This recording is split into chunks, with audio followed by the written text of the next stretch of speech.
président de Cités Unies France. Monsieur le Président de la République, Mesdames les ministres, Mesdames, Messieurs les ambassadeurs, Mesdames, Messieurs les élus, chers collègues, Mesdames et Messieurs, je voudrais avant tout vous dire l'immense honneur que vous nous faites, Monsieur le Président de la République, cher François Hollande, en venant assister à l'ouverture de nos travaux d'aujourd'hui, ici, au Palais des Congrès, à Paris. Votre présence, qui est une première, il faut le dire, dans l'histoire de notre organisation, est, de mon point de vue, riche de signification. Elle manifeste d'abord, bien évidemment, tout l'intérêt porté à la coopération décentralisée au plus haut niveau de l'État. Elle exprime également votre engagement personnel au service de cette vision du développement.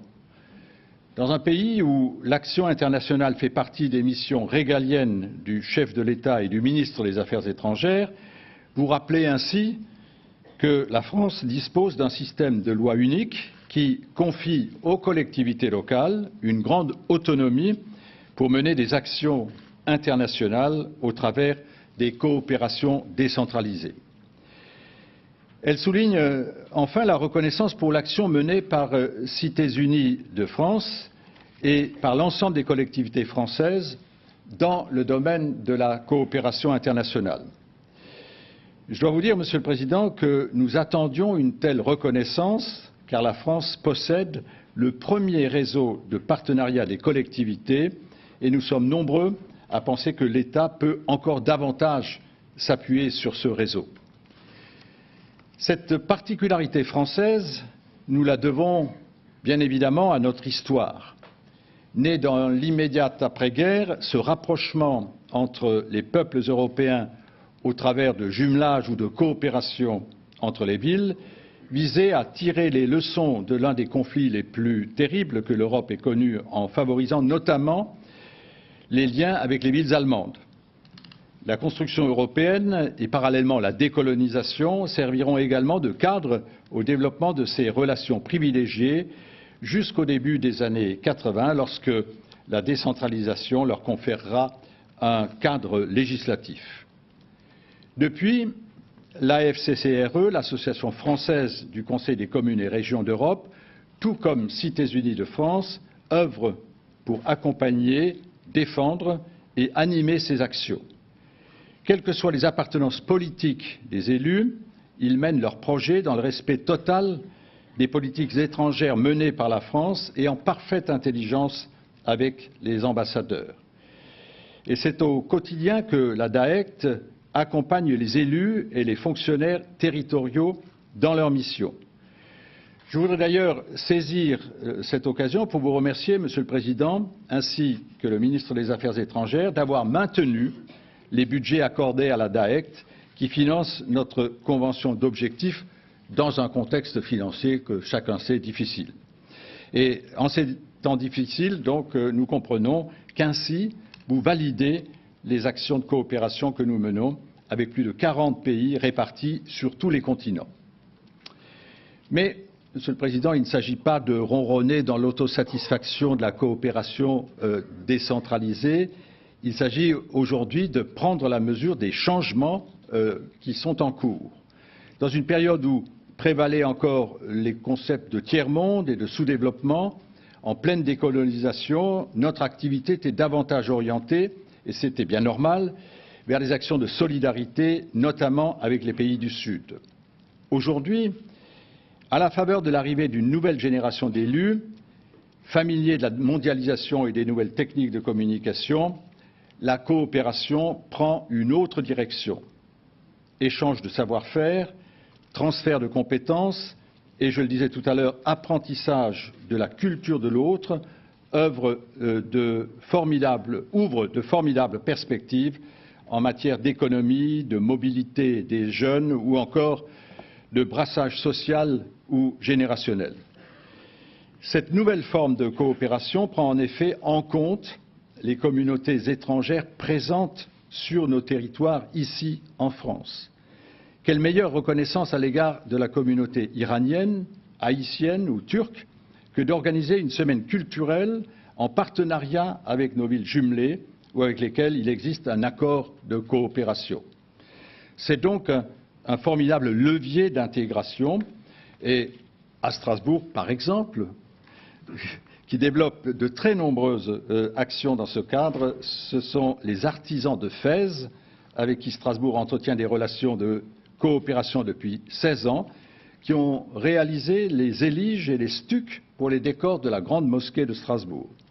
Mais ceux-ci comportaient également des matériaux locaux comme le grès ou le cuivre pour le dôme. Les artisans des deux villes ont travaillé ensemble, échangé sur leurs techniques et partagé durant plusieurs mois une expérience unique. Aujourd'hui, cet entrelacement de matériaux incarne mieux que tous les discours cette coopération entre Strasbourg et Fès. Si le visage de la coopération a changé, ses formes institutionnelles et représentatives doivent elles aussi évoluer. Je l'ai dit ce matin en présentant mon rapport moral, avec Alain Juppé, président de l'AFCCRE, nous sommes en plein accord pour engager rapidement le processus de rapprochement de nos deux structures. Ainsi, avec un seul acteur clairement identifié, nous pourrons considérablement gagner en efficacité et nous structurer pour traiter avec la même attention tous les projets, car la coopération concerne toutes les collectivités locales et régionales, de la petite intercommunalité rurale aux grandes régions et aux métropoles. Il s'agit donc de maintenir la politique de cofinancement du ministère des Affaires étrangères et du Développement international et de mieux prendre en compte les petits projets, comme cela se fait avec l'Agence française de développement pour les ONG, car chacun d'entre eux contribue largement à son niveau au rayonnement de la France. Mesdames et Messieurs, chers collègues, parmi les grandes rencontres internationales sur des sujets majeurs qui mobilisent l'attention de tous nos concitoyens, il y a bien sûr, et je vais terminer par là, la conférence mondiale sur le climat, la COP 21, à Paris, en décembre. Nous savons, Monsieur le Président, l'énergie que vous et votre gouvernement déployez pour que cette rencontre mondiale soit une réussite. Nous tenons à cette occasion à vous assurer du plein soutien des collectivités locales, de leur mobilisation et de leur enthousiasme, car là aussi, le niveau local peut être un prisme idéal pour penser des solutions au niveau mondial. Nous tenons bien entendu à votre disposition le bilan des actions menées dans ce domaine au niveau international. Il est impressionnant. Demain et après-demain aura lieu, comme vous le savez, à Lyon, le sommet mondial du climat et territoire.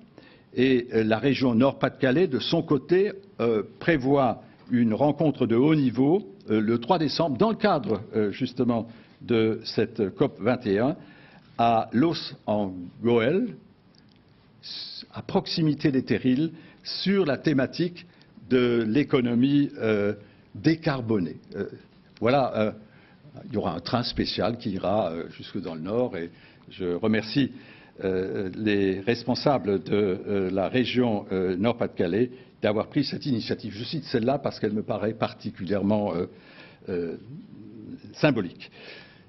Pour terminer complètement, permettez-moi, Monsieur le Président, de vous laisser méditer ce propos de Pascal, toujours revenir aux grands anciens, qui peut éclairer, je crois, la philosophie générale et guider notre action en matière de coopération décentralisée aujourd'hui et demain.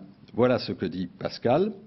La multitude qui ne se réduit pas à l'unité est confusion. L'unité qui ne dépend pas de la multitude est tyrannie. Merci de votre attention.